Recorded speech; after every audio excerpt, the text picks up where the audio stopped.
O Tribunal Superior Eleitoral se reuniu ontem e decidiu implementar medidas de regulação de redes sociais durante as eleições que, na prática, podem muito bem constituir censura prévia. E não só isso, isso basicamente não foi noticiado. E quando é noticiado, é com alguma outra manchete em cima. Pega, por exemplo, a CNN aqui.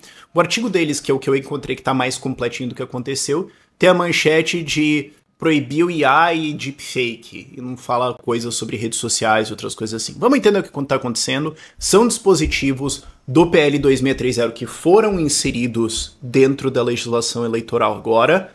Vamos entender o que está acontecendo. Para dar uma recapitulada, quais são os dois objetivos do PT e do Lula principais durante esse mandato? Criar um boom econômico via expansão de gastos, como foi feito lá com o Pacto do Mais, para dizer que o Lula fez a economia voltar. Já não tá dando muito certo isso. E segundo ponto, regulação de redes sociais, censura, porque o PT entendeu que não consegue existir num ambiente de liberdade de expressão, num ambiente de livres redes sociais. Por isso, inclusive, tanto que o TSE agiu como agiu em 2022, onde você não podia falar assim, o Lula é ladrão. Não podia.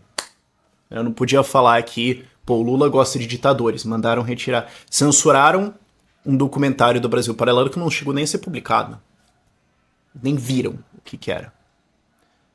Então, assim, o PT entendeu que isso é necessário para que eles consigam continuar existindo. Acho que todo mundo consegue entender que se o TSE tivesse sido imparcial durante 2022, o Lula não seria presidente agora. E aí tentaram, ano passado, no começo ali do mandato do Lula, quando ele já tinha uma força, ainda tinha uma força bem grande, quando ainda tinha o 8 de janeiro em cima para dizer, ai meu Deus, para se jogar no chão e se fazer de vítima, tentaram passar o PL 2630, que era o PL da censura. Que era o PL de regulação de redes sociais, com várias coisas lá dentro, com um comitê de regulação, com um monte de coisa bizarra. E foi um dos momentos mais bonitos da última década. Assim, eu acho que tá lá no top 10 junto com o impeachment. Toda a união da direita em fazer oposição a isso. E era Senado, Câmara dos Deputados, Presidente do Senado, Presidente da Câmara dos Deputados, STF, Lula e grande mídia junto em defesa de regulação de redes sociais desse projeto de censura. E eles perderam. E eles ficaram tão putos, eles ficaram tão absolutamente putos com isso, que começou perseguição, começou punição, começou caça às bruxas, várias coisas diferentes. E Flávio Dino ameaçando redes sociais, negócio surreal, assim. E aí eles ameaçaram, então vamos canetar no STF. Não canetaram, porque entenderam que a rejeição seria muito grande. Aí ficaram ameaçando, e no fim das contas não fizeram nada.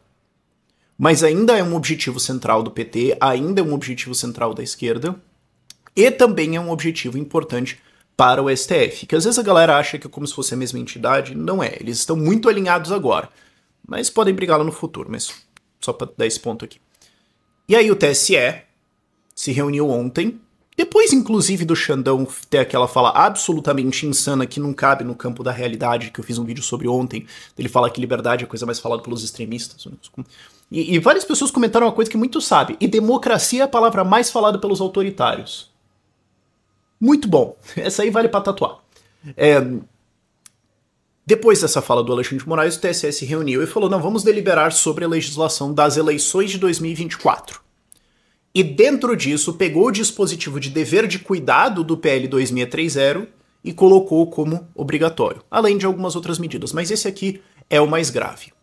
E, de novo, mídias, jornalistas estão sendo covardes. Absolutamente, indiscutivelmente, covardes de não manchetar isso. Eles estão manchetando, o TSE proibiu inteligência artificial, ele proibiu deepfake, então não vai poder ter vídeo fingindo que... É uma coisa que assim, pô, quem que vai discordar, né? Quem da população geral que vai falar assim, não, eu acho que deveria poder ter deepfake, a população geral nem sabe o que é deepfake, mas enfim... Covardes em não noticiar que teve essa coisa de dever de cuidado dentro. Colocaram lá na matéria dentro, enfiado lá no meio. O que é isso? Se forem feitas postagens que podem ser consideradas antidemocráticas, que são consideradas informações falsas ou desinformação, ou gravemente descontextualizadas, esses são os termos que eles usam, a rede social pode, ela, ser responsabilizada pela postagem. Então, o que a rede social hoje tem que pensar? O que um juiz, o que um Xandão da vida pode, na cabeça dele, acreditar que é uma informação falsa, que é uma informação gravemente descontextualizada? Lembrando que em 2022 eles criaram a noção de desordem informacional. Tem alguma coisa errada aqui? Não, mas é que o jeito que é apresentado... É o jeito que é apresentado, as pessoas entendem que o Lula é um ladrão que gosta de ditadores. Não pode? Não. Ah, então a rede social tem que ficar pensando. Que postagem, que conteúdos, que vídeos, que falas, que pessoas podem ser entendidas pelos calvíssimos, sejam eles calvos como Alexandre de Moraes ou calvos de espírito como o resto que habita as cadeiras do STF. O que eles podem achar? E isso aqui eu vou ter que controlar, porque senão eu posso tomar. Isso é extremamente grave. Isso gera problemas de censura prévia. Isso gera problemas de uma insegurança gigantesca do que pode ser falado. Vamos às citações. O que não pode? Condutas, informações e atos antidemocráticos. O que é uma conduta antidemocrática? Não sei. Se o cara fala que não reconhece o resultado das urnas, tá, eu entendo que vai ser colocado uma conduta antidemocrática. Mas se ele falar assim, ah, o meu adversário é um bandido que deveria estar preso e não deveria ser permitido concorrer, que era o caso do Lula, é uma conduta antidemocrática? O que é uma informação antidemocrática? Por exemplo, se eu fizer um vídeo explicando sobre o fato, não é nenhuma opinião minha, é uma análise de ciência política, de que os incentivos dos eleitores são muito ruins e isso leva a votos de baixa qualidade. Porque todo eleitor pode pensar assim, cara, qual que é a probabilidade de eu influenciar alguma coisa? Nada. Então qual que é o meu incentivo para eu votar de uma maneira instruída? Nenhum. Então isso gera o fato de que a maior parte das pessoas tem um incentivo para não ligar para nada e só votar aleatoriamente. Se eu fizer um vídeo falando disso, que é uma conclusão assim, comum dentro de ciência política, isso é uma informação antidemocrática? Eu não sei. Eu não sei mais. E o YouTube não sabe mais. E o Instagram não sabe mais. Então a gente vai poder discutir isso? Não sei. Ou outra, e essa aqui é exemplos, né? Que não pode ter discurso de ódio e tudo mais. Não pode. Comportamento ou discurso de ódio, inclusive promoção de racismo, homofobia, ideologias nazistas, fascistas ou odiosas contra uma pessoa ou um grupo por meio de preconceito, origem, raça, sexo, cor, idade ou quaisquer outras formas de discriminação. Eu tenho duas perguntas. A primeira é um pouco óbvia, a outra é um pouco mais complexa. Comportamento ou discurso de ódio, inclusive promoção de racismo, homofobia, ideologias nazistas, fascistas ou odiosas... Por que comunismo não tá na lista?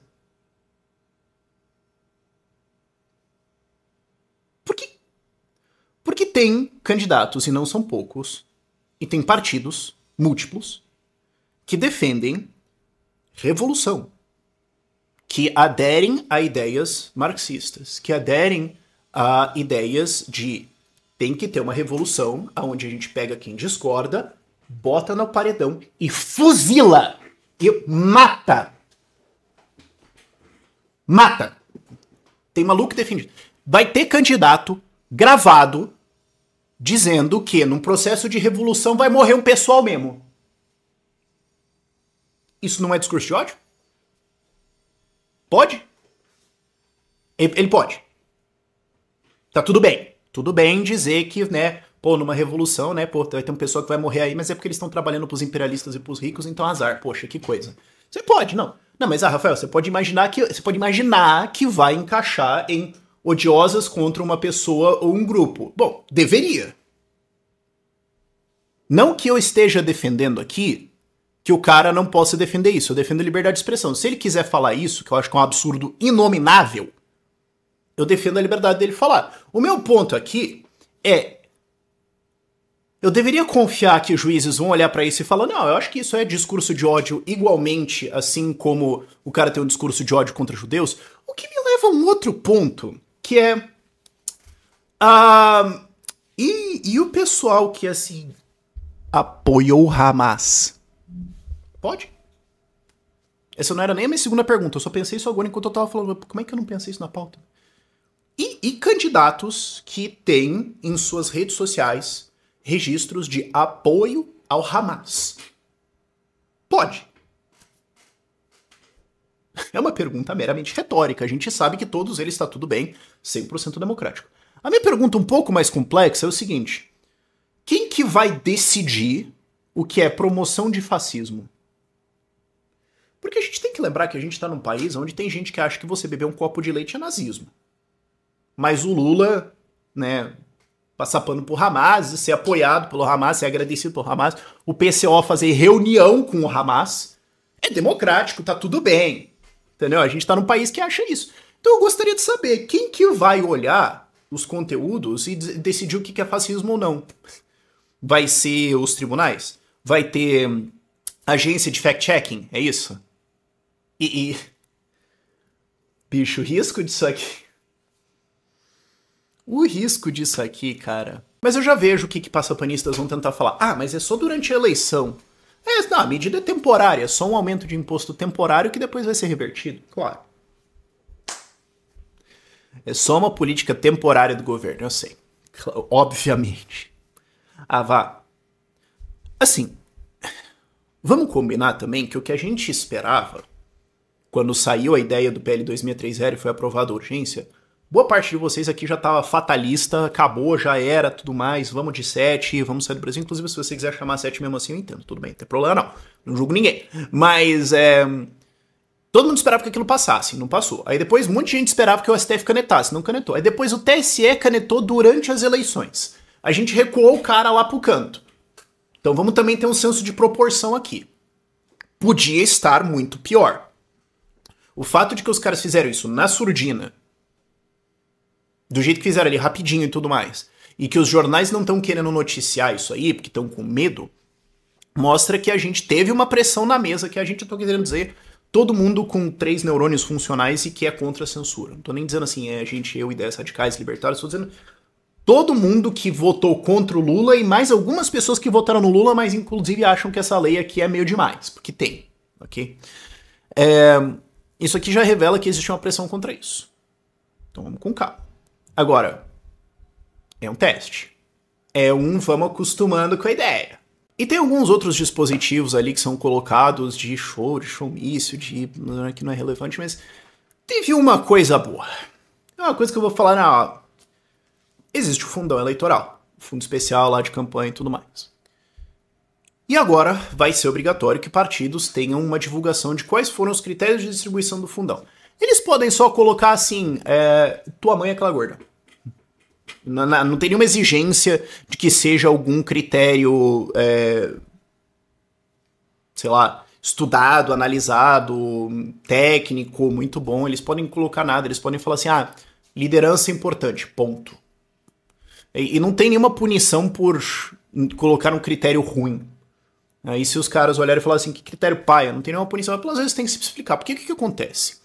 Muita gente que acha até ok esse tipo de financiamento de público de campanha, acho que, isso aqui vai ajudar a democracia, vai ajudar o...